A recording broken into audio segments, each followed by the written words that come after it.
Nor was the Pathan exactly chivalrous in his treatment of women. The kidnapping of Molly Ellis in 1923 was a notorious and sensational case in point. Sir Olaf Carrow, who was then a junior political officer, recalls the background to the case. The tribe had been giving trouble. They'd shot across the road. There was a pass through tribal territory called the Pass of Treaties. And they had been giving trouble in the Kohat district and in the Shah district. And we knew this section had been giving, it was called tahkelee, and we knew their village. And a column of frontier constabulary, backed by a certain number of troops, went and raided the village, to counter raid, you see, took some hostages and captured some rifles. And the people who had been attacked in the village made this counterattack on Kohat district and murdered Mrs. Ellis and carried off her daughter. I'd been with my friends in the club, as usual, just reading books and things one does in the evening, looking at the papers.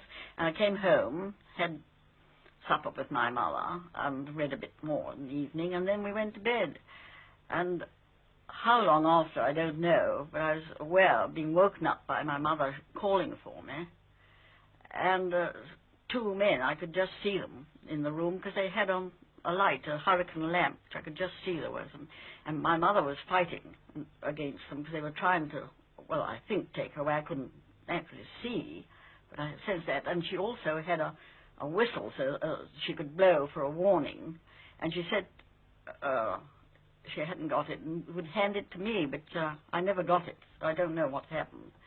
And she went on struggling for some time, and I did too, and I finally kicked out a light, but another one appeared, and by that time my mother had stopped struggling, so I realized she must have been badly hurt, but as I could see the man now with another light and holding a dagger.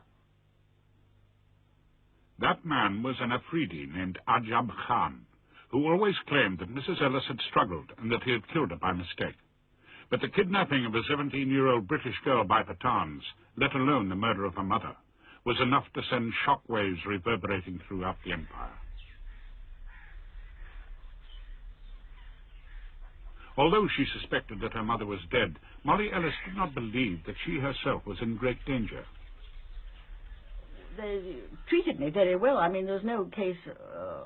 I didn't think once we got out of the bungalow, that they were going to kill me then at all. There was no indication whatever. Until they could arrange for the demanded ransom to be paid over, her captors had to keep on the move, slipping from one hiding place in the mountains to another. We moved every night as soon as it was dark, and went to some point which they'd obviously were making for.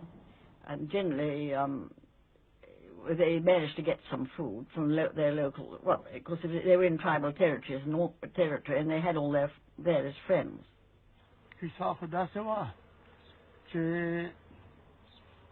تیرانا دارا را حالی و کرنیل پوپ یه مرکه بیاغانا بعد رساله والی شوید یوا بلانو چپا وشو پا بشتی خیلو بانده عجب خان سریع بوتلو چو بوتلو غانا پاسلا بیا دی نازیانا عجب خان دو راغلو و قواتنا ایوا میما مراسا پا غلطه ولا گده و ایوا را وشتا داس داغا سیوری که کینا ولا ریز تیرا خلا بیارا کوزا شفا دیلتا تیرا کوزا شفا نوشوا کیک بیسکوت شودیم ویتا ملاو شوی موزیم دا چه تاوشا سنی خیلو دارا ویتا یایی سنی خیلو دارا پاگه تاوشا دارانا سنی خیلو پا داری لارا تیرالا لارا مخمودا خوندادا جماعت لارا سیدالا حقیقت دا سیدا باز.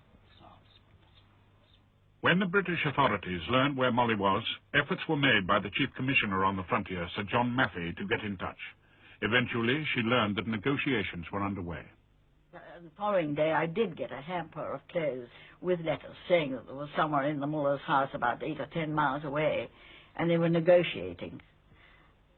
And that gave me great hope. In fact, very soon after that, that evening, they made me dress in the clothes, and we set off out of the village, and we waited outside until after midnight. And then they carried me the whole way that night but it wasn't so very far, about 8 to 10 miles.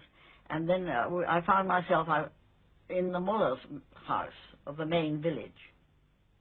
At this village, the rescue party, led by a redoubtable mission nurse named Lillian Starr, negotiated for her release.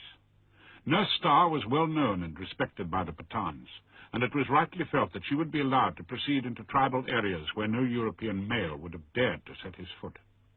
The negotiations were successful. After 8 days in captivity, a tired and bewildered Molly was handed over. The ransom was paid, and Ajab Khan disappeared across the border into Afghanistan, leaving those who had shown him hospitality to face the wrath of the British authorities. ملا تکلیف په دې ورسېده چې دا د بو پالاکې دا زه راغله دلته د راشپه چې هغې مې وویل چې د دې دانه ماله شودې میلاو دي بسکوټ میلاو شوي دي بندوبست دی نه چې ماله وشو نو زه تیراله په ارام ورسېدم مولا په هغې تکلیف ورسېد عجب خان مو دوست و